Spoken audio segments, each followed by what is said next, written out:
وآتى المال على حبه ذوي القربى واليتامى والمساكين وابن السبيل والسائلين وفي الرقاب. صدق الله مولانا العظيم. إن الله وملائكته يصلون على النبي يا أيها الذين آمنوا صلوا عليه وسلموا تسلیما. تمام احباب بلند آواز سے محبت اور ذوق و شوق کے ساتھ درود پاک پڑھیے. الصلاۃ والسلام علیک یا رسول اللہ وعلی آلک واصحابک یا حبیب اللہ. الصلاۃ والسلام علیک یا نبی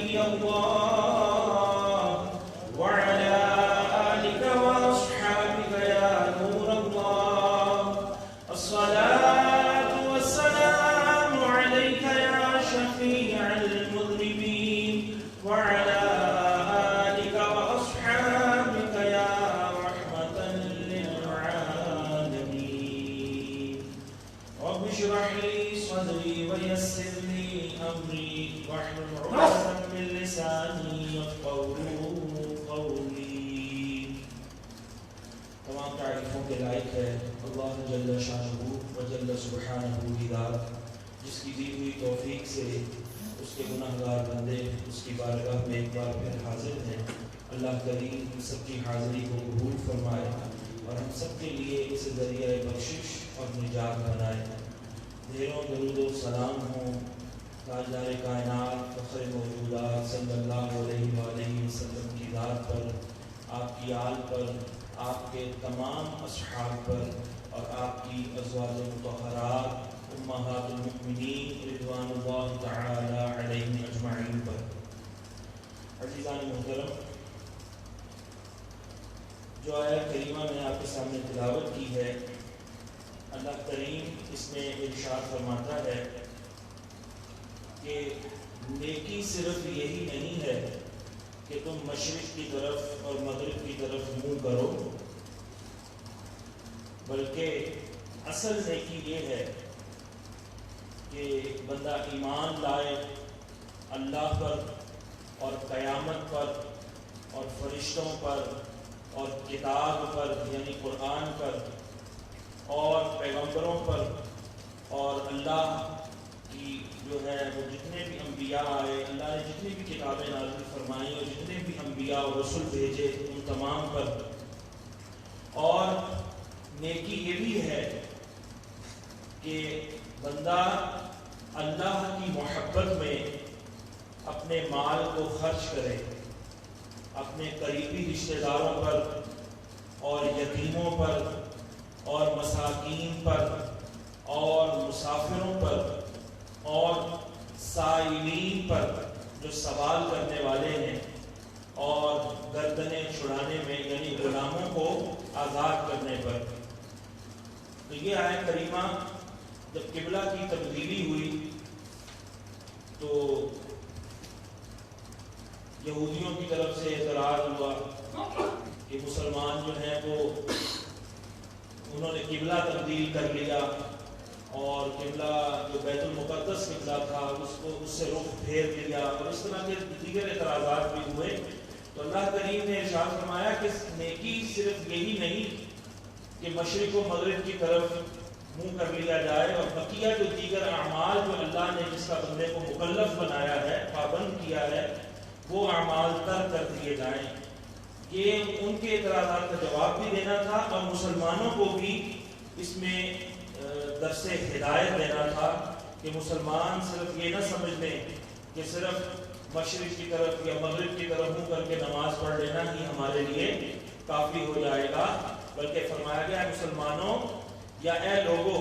جب مسلمان کہا تو اس میں خطاب صرف مسلمانوں کے لیے، اور جب مراد اس میں عموم لیا جائے تو اس سے تمام لوگ اس میں آ جائیں گے. اس میں یہود بھی تھے جو اس وقت جو ہے موجود تھے وہاں اور مخاطبین جو ہے ان میں تھے شامل. تو اللہ کریم نے ارشاد فرمایا نیکی صرف یہی نہیں کہ تم مشرق و مغرب کی طرف منہ کر کے عبادت کر لو، اصل نیک انسان تو وہ شخص ہے جو اللہ پر ایمان لائے. اب یہ ایمان مفصل اور مجمل، ایمان مفصل یعنی تفصیلی، ایمان کی جو تفصیلی جو اس کی تعریف ہے یہ وہ بیان ہو رہی ہے. اور یہ بچوں کو جو شروع میں ہی سکھایا جاتا ہے ایمان مجمل، مجمل کے مجمل اس کو پڑھتے ہیں لوگ، تو اصل لفظ مجمل ہے، اور مجمل اجمال سے ہے. معنی کیا ہے؟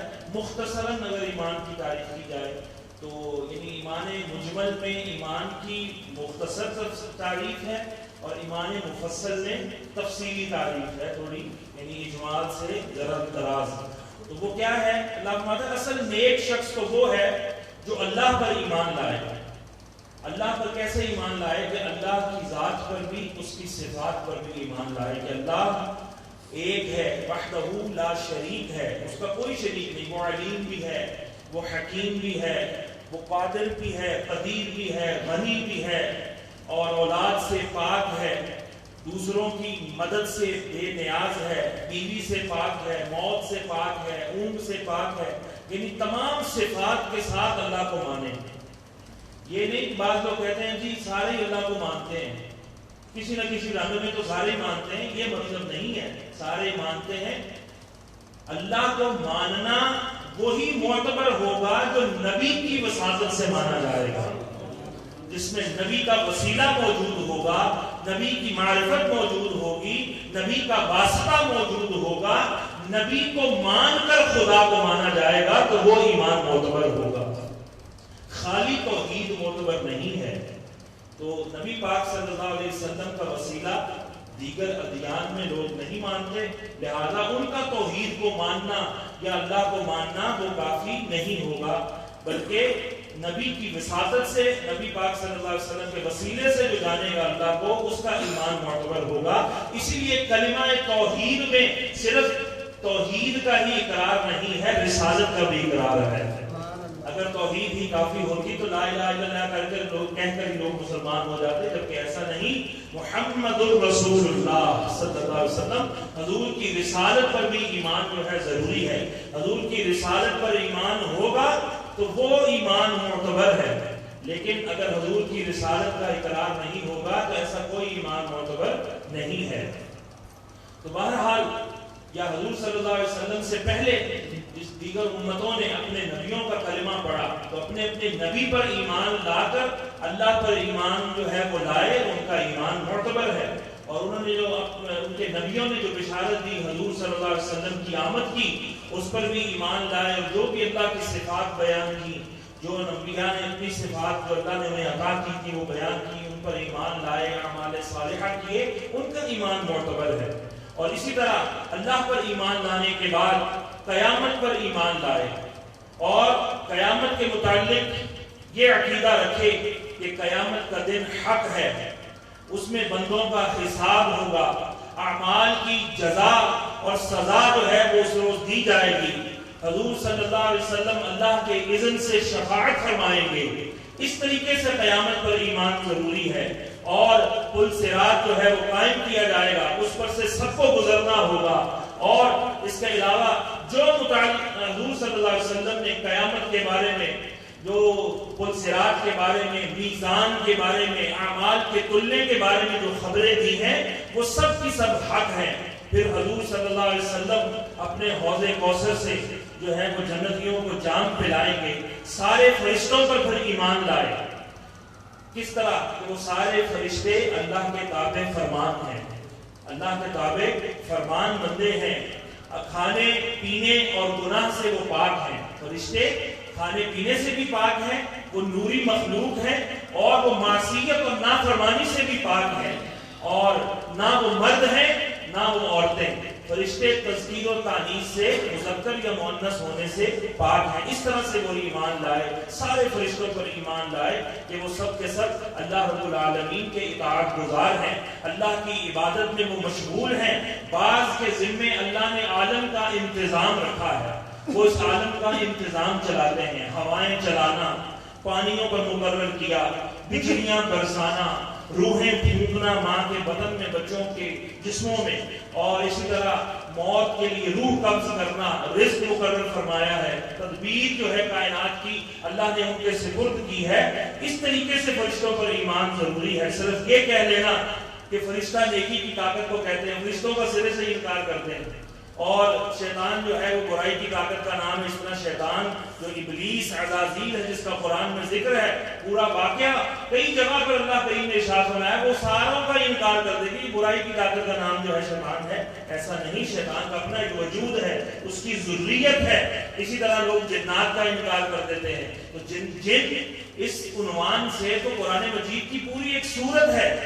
ایک بزرگ جنات کا انکار کرتے تھے، بڑی علمی شخصیت تھے، ایک بزرگ تھے، لیکن جن کا انکار کرتے تھے، تو اللہ نے ان کو بھی اقرار، جب جن چمٹ گئے تو ان کو پھر اقرار ہوا کہ واقعی جن کوئی ایسی چیز ہے جو غیر مرئی نظر نہیں آتی، اور اس کے جو اثرات ہوئے ان پر تو ان کے لیے ماننا لازم ہو گیا۔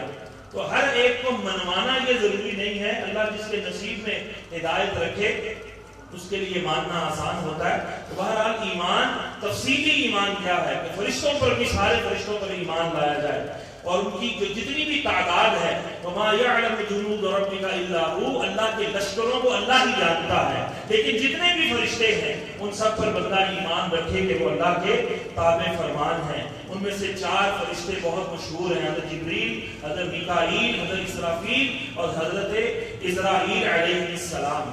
اسی طرح تمام کتابوں پر ایمان لائے، تمام کتابوں پر ایمان لانا مسلمان کے لیے شرط ہے۔ اب پچھلی کتابیں ان میں تو تحریف ہو گئی، اس میں جو ہے اس کو مسخ کر دیا گیا، احکام بدل لیے گئے، کوئی اس میں بڑھا دیا گیا، کچھ کم کر دیا گیا۔ تو جس طرح وہ آج جس حالت میں موجود ہیں اس حالت میں ہم ان پر اس طرح ایمان نہیں لا سکتے کہ آج جس طرح کتابیں موجود ہیں اس پر ایمان نہیں۔ اللہ نے جو کتابیں، جو صحیفے نازل فرمائے ان تمام کتابوں پر جیسے وہ نازل ہوئی تھی، اور تمام صحیفوں پر ہمارا ایمان ہے جیسا اللہ نے ان کو نازل کیا تھا۔ اور اب جو تبدیلیاں ہو گئی اس پر ہمارا ایمان نہیں، ان تبدیلیوں پر جو حقیقی صورت میں، شکل میں جو اللہ نے نازل کی تھی ان تمام کتابوں پر ہمارا کیا ہے؟ ایمان ہے۔ اور قرآن کا جو معجزہ ہے، قرآن تو اعجاز ہے، حضور کا معجزہ ہے کہ اس میں قیامت تک ایک حرف کی، ایک حرکت کی جو ہے وہ تبدیلی ممکن ہی نہیں، ہو سکتی ہی نہیں ہے۔ اسی طرح تمام کتابوں پر ایمان لائے۔ تورات جو حضرت موسیٰ علیہ السلام پر نازل ہوئی، کہ اللہ نے جو کتابیں نازل فرمائی ان میں سے جو مشہور کتابیں ہیں وہ تورات، زبور، انجیل اور قرآن ہے، یہ مشہور ہیں۔ اور اس کے علاوہ 100 صحیفے اللہ کریم نے نازل فرمائے، 50 حضرت شیس علیہ السلام پر جو حضرت آدم علیہ السلام کے صاحبزادے تھے، 30 حضرت ادریس علیہ السلام پر، اسی طرح یہ 80 ہو گئے، 10 حضرت آدم علی نبینا علیہ السلام پر، اور 10 حضرت ابراہیم علیہ السلام پر صحیفے اترے۔ ان تمام صحیفوں پر اور کتابوں پر ایمان لانا ضروری ہے۔ سارے پیغمبروں پر ایمان لانا ضروری ہے۔ کوئی ہمارے نبی کا انکار کرے اس سے ہمیں کوئی فرق نہیں پڑتا۔ ہم اگر کسی نبی کا انکار کریں گے، ہم اگر کسی نبی کی توہین کریں گے، معاذ اللہ ثم معاذ اللہ، کہ فلاں مذہب والوں نے ہمارے نبی کی توہین کی لہذا ہم جواباً ان کے نبی کی توہین کریں تو ہم مسلمان نہیں رہ سکتے، ہمارا ایمان برباد ہو جائے گا، ایمان کا خزانہ، ایمان کی پونجی لٹ جائے گی۔ لہذا ہمارے لیے سب پیغمبروں پر ایمان لانا، سب رسولوں پر ایمان لانا ضروری ہے۔ اور جیسی ان کو اللہ نے صفات عطا فرمائی ہیں ان تمام صفات کے ساتھ ان پر ایمان لانا ضروری ہے کہ وہ سب کے سب اللہ کے بھیجے ہوئے ہیں، گناہوں سے معصوم ہیں۔ اور اس طرح ہمارے نبی پر آپ صلی اللہ علیہ وسلم تمام رسولوں سے افضل ہیں، اولو العزم رسولوں کے بھی سردار ہیں، سید الانبیاء ہیں، سرور انبیاء ہیں، فخر کائنات ہیں، باعث تخلیق کائنات ہیں، آپ شفیع المذنبین ہیں، آپ انیس الغریبین ہیں، آپ راحت العاشقین ہیں، اور آپ خاتم النبیین ہیں۔ صرف نبی کا ایمان ہے یہ کافی نہیں ہوگا، حضور کو اسی طرح خاتم الانبیاء ماننا، خاتم کا معنی مور مان کے کہ جناب جس پر حضور کی مور لگتے جائے وہ بھی نبی بنتا جائے گا، جیسا کہ وہ خبثاء نے یہ بھی تعبیر کی ہے، لہذا حضور کی مور جو ہے وہ مرزا قادیانی پر بھی لگی اور وہ بھی نبی بن گیا، ایسا مقصد نہیں ہے۔ مہر کوئی اگر معنی لیا جائے خاتم کا تو مطلب یہ ہوگا کہ جس طرح مہر لگ جانے کے بعد تحریر میں اضافہ نہیں ہوتا، خط کے لفافے کے اندر جو خط موجود ہوتا ہے اس تحریر میں کوئی اضافہ نہیں ہو سکتا. حضور صلی اللہ علیہ وسلم نے ختم نبوت جو ہے وہ آپ نے فرما دیا, آپ کا نبوت کا سلسلہ ختم ہو گیا ہے, اب آپ کے بعد کوئی نبی نہیں ہو سکتا. اور خاتم کا معنی ایک قرات میں خاتم پڑھا جاتا ہے اور ایک روایت میں خاتم تاکہ زیر کے ساتھ بھی پڑھا جاتا ہے. قرآن کی 7 روایات ہیں جو متواتر ہیں, جو پوری دنیا میں پڑھی جاتی ہیں. ہمارے ملک میں اور ملکوں میں ایک مشہور روایت ہے, روایت حفص, جس کے مطابق ہم قرآن پڑھتے ہیں, لیکن قرآن 6 اور قراتوں سے بھی پڑھا جاتا ہے. تو اس طرح سے اس میں جو ہے وہ خاتم کی بجائے خاتم النبیین بھی جو ہے ذکر ہے. تو دونوں صورتوں میں معنی اس کا کیا ہے, خاتم کا یا خاتم کا, عاقب سب سے آخر میں آنے والا, آخر سب سے پیچھے آنے والا, یعنی جس کے بعد کوئی اور نبی نہیں آئے گا. کیونکہ حضور کا دین قیامت تک کے لیے ہے, اس لیے حضور کی نبوت بھی اللہ نے قیامت تک کے لیے رکھی. حضور صلی اللہ علیہ وسلم کی رسالت بھی رسالت عامہ ہے. قرآن کی بہت سی آیات ہیں, ایک تو آیت ہے نا بات ہے جس میں اللہ نے خاتم النبیین فرمایا, اس کے علاوہ اور بہت سی آیات ہیں جس سے آپ کا آخری نبی ہونا ثابت ہوتا ہے. جس اللہ نے فرمایا میں نے تمہارے لیے آج کے دن دین کو مکمل فرما دیا. جب دین مکمل ہو گیا اس کے بعد کسی اور نبی کی حاجت ہی نہیں ہے. اور بہت سی آیتوں کے اندر اللہ کریم نے ذکر فرمایا تمہیں سارے عالمین کے لیے رحمت بنا کر بھیجا. اگر حضور کے بعد بھی کوئی نبی آتا تو پھر وہ اپنی امت کے لیے رحمت وہ ہوتا, تو پھر حضور تو ان کے لیے رحمت نہ ہوتے. تو اس طرح تو پھر قرآن کی اس آیت میں جھوٹ لازم آئے گا. کس کا؟ اللہ کا. معاذ اللہ, اللہ تو عیبوں سے پاک ہے, ہر قسم کے عیب سے اللہ پاک ہے.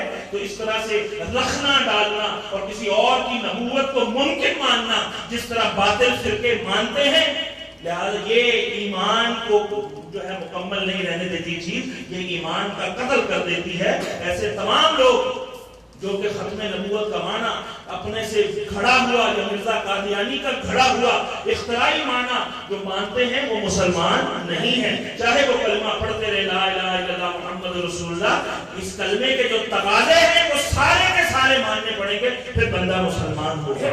تو لہذا یہ تھا ایمان مفصل. پھر اس کے آگے اللہ کریم ارشاد فرماتا ہے کہ ایمان صرف یہی نہیں, نیکی یہی نہیں کہ تم مشرق و مغرب کی طرف منہ کر کے نماز پڑھ لو, بلکہ نیکی یہ بھی ہے کہ تم 6 مقامات پر, جن میں اور بھی بہت سے مقامات ہیں لیکن قرآن میں خصوصیت کا ذکر ہوا کہ جو ہے وہ ان مصارف پر اپنا مال بھی خرچ کرو اور مال سے زیادہ محبت نہ کرو. ضرورت کے لیے اس کو جمع کرو, اس کو کماؤ ضرورت کے لیے, لیکن اس سے دل نہ لگاؤ کہ اس کی خاطر حلال حرام کی تمیز ہی بھول جاؤ, اس کی خاطر جو ہے شریعت کے احکام کو پسے پش ڈال دو, مال کی خاطر درہم و دینار کی خاطر اپنا ایمان ہی برباد کر بیٹھو, اس کی اجازت نہیں ہے. اللہ فرماتا ہے نیکی یہ بھی ہے کہ مال کو خرچ کرو کس پر؟ قرابت داروں پر, قریبی رشتہ داروں پر, قریبی رشتہ داروں پر. اور وہ کون ہیں قریبی رشتہ دار؟ وہ باپ کی طرف سے جو رشتہ دار ہیں, جو ماں کی طرف سے رشتہ دار, پہلے اپنے بہن بھائی, اپنی اولاد, اپنے بیوی, اپنی جو ہے وہ تایا چچا باپ کی طرف سے جو رشتہ دار بنتے ہیں ان کی پھر آگے اولادیں ہیں. اسی طرح ماں کی طرف سے جو رشتہ دار ہیں, خالہ ہیں, ماموں ہیں, اور اس کے بعد پھر ان کی اولادیں ہیں آگے. اور اس کے علاوہ سسرالی رشتہ دار جو ہوتے ہیں, سالیاں ہیں, سالے ہیں, ساس ہیں, سسر ہیں, یہ سب قرابت دار. قرابت داروں میں یہ سب شامل ہیں. ان پر مال خرچ کرے, سب سے پہلے اپنی اولاد پر, اپنی ذات پر, اولاد پر, بیوی پر, بچوں پر, پھر اپنے رشتہ داروں پر, اور ان پر خرچ کرے, یتیموں پر خرچ کرے, مسکینوں پر خرچ کرے, مسافروں پر خرچ کرے, بھکاریوں پر خرچ کرے. فرمایا غلاموں کے آزاد کرنے پر. اب تو غلامی کا سلسلہ ہی ختم ہو گیا, لیکن دوبارہ بھی یہ دور آ سکتا ہے کبھی. یہ احکامات متروک ہوئے ہیں, ترک ہوئے ہیں, منسوخ نہیں ہوئے ہیں. لہذا لونڈیوں کا اور باندیوں کا اور غلاموں کا سلسلہ یہ پھر بھی ہو سکتا ہے. اللہ کبھی نہ ایسا وقت آئے کہ دوبارہ انسانوں کی خرید و فروخت جو ہے وہ جاری ہو. لیکن فرمایا کہ غلاموں کے آزاد کرنے میں, ان کو چھڑانے میں, قیدیوں کو آزاد کرنے میں اپنا مال خرچ کرو. یہ ہمارا ذہن ہی نہیں ہے. ہم کہتے ہیں نہیں سر کالا بکرا دے دیں, کالی مرغی دے دیں, یا اتنی دیگیں پکا لیں, یا اتنی جھڑیاں لگا لیں, یا چادریں چڑھا لیں صرف, تو لہذا اسی میں اللہ خوش ہوگا. اور بھی اللہ کو خوش کرنے کے بہت ذرائع ہیں. قیدیوں کو چھڑانا, کئی قیدی سال ہر سال کی قید کاٹتے ہیں, صرف 500 روپیہ دینے کے لیے نہیں ہوتا. کسی کا 1000 روپیہ جرمانہ ہے وہ نہیں دے سکتا لہذا وہ قید کاٹ رہا ہے. کسی کا 2000, کسی کا 5000, کسی کا کوئی 10,000. یعنی بندہ 5, 10, 20, 50,000 خرچ کرے جتنے قیدی رہا ہو سکتے ہیں, لیکن چونکہ ان کے پیچھے جانے والا کوئی نہیں یا ان کے پاس اتنا مال نہیں, کوئی سورس نہیں, لہذا جس کی وجہ سے ان کو قید کاٹنی پڑتی ہے. تو بندہ اگر مال خرچ کرنا چاہے تو یہ بھی ایک راہ اللہ نے بتائی ہے کہ قیدیوں کو آزاد کرنے پر بھی جو ہے وہ مال خرچ کیا جائے, اور قرض خواہوں کی گردنیں آزاد کرنے پر, جو مقروض ہوں, جن پر قرضہ ہو, ان کا قرضہ اتارنے میں بھی اپنا مال خرچ کرو تاکہ وہ قرض سے رہائی پائیں. جو بندہ مقروض ہو اس کے لیے آسانی سے, آزادی سے جینا مشکل ہو جاتا ہے. وہ منہ چھپاتا پھرتا ہے, وہ راستے بدل بدل کے گھر آتا ہے, وہ گھر سے غائب رہتا ہے, دکان سے غائب ہو جاتا ہے کہ جس کا میں نے قرضہ لیا وہ آ نہ جائے, وہ میری انسلٹ کر دے گا, بےزتی کر دے گا. مہلت دینا بھی قرض خواہ کو یہ ثواب ہے. اس کو جو ہے جس کو قرض دیا ہوتا ہے اس سے نرمی برتنا, اس کو مہلت دینا, معاف کر دینا سب سے افضل ہے. لیکن آپ معاف نہیں کر سکتے, اس کو آسانی دیجیے, اللہ کریم آپ کے معاملات میں آسانی فرمائے گا.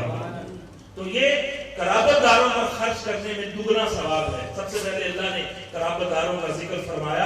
قرابت داروں کو دینے میں 2 گنا ثواب ہے. ایک تو صدقہ کرنے کا, اور دوسرا قرابت داری کا حق ادا جو انسان کرتا ہے دگنا ثواب پاتا ہے. اور اکثر کیونکہ اہل قرابت میں جھگڑے رہتے ہیں, کوئی نہ کوئی ڈسپیوٹ چل رہا ہوتا ہے, اور نفس چاہتا ہے کہ ان کو نہ دیا جائے, ان کے ساتھ حسن سلوک نہ کیا جائے. لیکن ایسی حالت میں جب نفس چاہ رہا ہو کہ ان کو نہیں دینا, اس حالت میں خرچ کرنا اللہ کو راضی کر دیتا ہے. نفس کے خلاف جہاد کرنا. نفس چاہتے ہیں نہیں میرا رشتہ دار غریب ہے تو غریب ہی ہے, میں نے اس کو نہیں دینا. دوستوں پر لٹائے گا, دعوتوں پہ لٹائے گا, جہاں پر اس کا نام ہوگا, شہرہ ہوگا, باہر بینروں میں چھپے گا, اشتہاروں میں چھپے گا, اعلان ہوگا مسجدوں میں, مدرسوں میں, جناب یہ کام فلاں صاحب نے کرایا, اس میں نفس بھی خوش ہوتا ہے, ریاکاری اندر آ جاتی ہے اور سارا اجر ضائع ہو جاتا ہے. لیکن جہاں پر نفس نہیں چاہ رہا, جہاں لڑائی ہے, جھگڑا ہے, ناراضگی ہے, فرمایا وہاں خرچ کرو گے تو اپنے نفس کے خلاف یہ نفس پر جبر ہوگا. اس لیے اللہ نے اس کا ذکر بھی سب سے پہلے فرمایا کہ قرابت داروں پر خرچ کرو.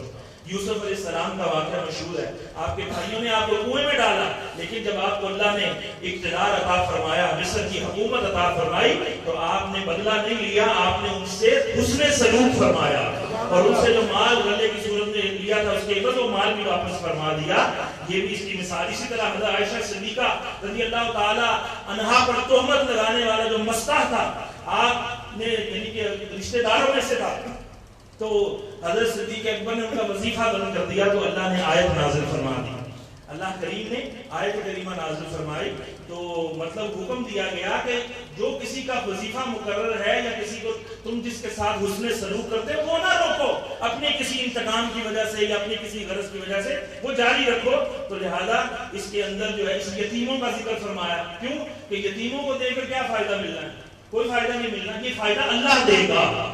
ظاہری طور پر ہم کہیں ہم اس نیت سے مال خرچ کرتے ہیں کہ یہ ملازم ہے نا, تو اس کو دیتے ہیں کہ زیادہ ہماری خدمت کرے گا, یہ اوور ٹائم بھی لگا دے گا, یہ اتوار کے دن بھی آ جائے گا, یہ جناب ہمارا سامان بھی لا دے گا. ہم اس صدقے کا معاوضہ خدمت کی صورت میں, منافع کی صورت میں مانگ لیتے ہیں.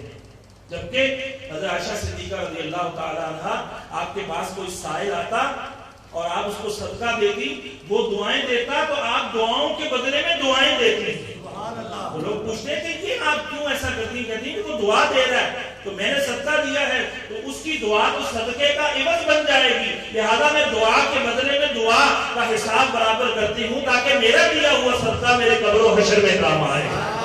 دنیا میں اس کی دی ہوئی دعا اس کا بدل نہ بن جائے. تو ہم دیں کسی کو, ایک مثال پیش کرتا ہوں کہ بھائی اجرت تو دینی ہے, ہم نے سیلری تو دینی ہے, لیکن اگر کوئی مستحق ہے زکات کا, ہمارا ملازم ہی ہو, ہمارا خادم ہو, کوئی صدقے کا مستحق ہے, ہم اس کو دیں تو قطعاً ہمارے ذہن میں ذرہ برابر بھی یہ نہ ہو کہ یہ ہمیں اس کے بدلے میں کوئی ایکسٹرا ہمیں ایڈوانٹیج پہنچائے گا. وہ اگر ہم سے بدسلوکی بھی کرے, ہمارے بلانے پر نہیں بھی آتا, کسی آف ٹائم میں وہ نہیں بھی, اس کی مرضی ہے, اللہ نے اس کو آزاد پیدا کیا ہے, وہ 8 گھنٹے کا پابند ہے, 14 گھنٹے کا 12 جتنے بھی آپ نے مقرر کیے ہیں, اس کے علاوہ اگر وہ نہیں بھی چاہتا تو ہم اسے یہ نہ کہیں اچھا بھائی اگلی عید آن دے, اگلا رمضان آن دے, پھر اگلی باری پھر میں تمہیں ٹھینگا دوں گا, میں کچھ نہیں جانتا, اس طرح نہ کہے. اگر اس طرح کہے گا اس کا مطلب یہ ہے کہ وہ اپنے صدقے کو برباد کر رہا ہے. جس کو دیا اس سے بالکل امید نہ رکھے کہ ہمیں شکریہ بھی کہے. لا نريد منکم جزاء ولا شکورا, اللہ والوں کا یہ عقیدہ ہے, وہ کہتے ہیں نہ ہم تم سے شکریہ کے طلبگار ہیں. کہتے ہیں یار میں نے اتنے پیسے دیے, اور جھوٹے منہ سے اس نے تھینک یو بھی نہیں بولا اور جزاک اللہ بھی نہیں بولا. یار دیکھ کیسے بندے, یہ بھی نہ کہے کہ یہ مجھے شکریہ بھی ادا کرے. یہ رہتا بات ہے اس کے لیے کہ جو بندوں کا شکر ادا نہیں کرتا وہ رب کا شکر بھی نہیں ادا کرتا. یہ تو ویسے ہی ایک اخلاقی بات ہے کہ کسی سے کوئی فائدہ ہو بندہ اس کو شکریہ ادا کرتا ہے, لیکن اگر اس نے نہیں بھی کیا, نہ کبھی اس کو جتائے, نہ کبھی اس کو جناب اس کو اذیت پہنچائے, نہ اس کی تحقیر کرے. لہذا یہ سارے معاملات نیکی, اللہ فرماتا ہے نیکی یہ بھی ہے. تو لہذا ہمیں اپنے معاملات کو جو ہے اچھے طریقے سے جو ہے وہ ادا کرنا چاہیے, ایمان کو بھی مضبوط کرنا چاہیے, ایمان میں کمزوری نہیں آنے دینی چاہیے. ایسی تمام چیزیں, ایسے تمام اقوال, ایسے تمام افعال, ایسی تمام حرکات و سکنات جو ہمارے ایمان کا جنازہ نکال سکتی ہیں, بد مذہبوں سے دل لگی, بد مذہبوں سے محبت, بد مذہبوں سے زیادہ ان کے اندر گھسنا, ان سے محبت کی ٹینگیں چڑھانا, جو بد عقیدگی رکھنے والے ہیں, گندے غلیظ عقیدے رکھنے والے ہیں, جس طرح قادیانیوں کا سلسلہ چل رہا ہے, اور اللہ کو گالیاں, اللہ کے رسول کو گالیاں, اللہ کے دین میں گالیاں, اللہ پر اعتراضات, تہمتیں, معاذ اللہ صحابہ کرام پر تہمتیں, اہل بیت اطہار پر تہمتیں, اس طرح کی چیزیں رکھنے والے, اس طرح کے عقائد رکھنے والوں کو ہم کہ نہیں ان کو تو قریب کرنا ہے, ایسا نہیں. ہمارا قول, فعل, عمل, کردار واضح ہونا چاہیے, یا بالکل دو رنگی چھوڑ کر یک رنگ ہو جا, یا بالکل موم ہو جا یا سنگ ہو جا. آدھے کیدر آدھے بٹیر نہیں, مومن تو پکا مومن ہونا چاہیے. اللہ کے لیے محبت, اللہ کے لیے دشمنی, اللہ کے رسول کے لیے محبت, اللہ کے رسول کے لیے عداوت, یہ معیار ہونا چاہیے. لہذا اللہ کریم ہمارے ایمان کو بھی تقویت عطا فرمائے, اللہ کریم ہمارے اعمال میں بھی برکتیں عطا فرمائے.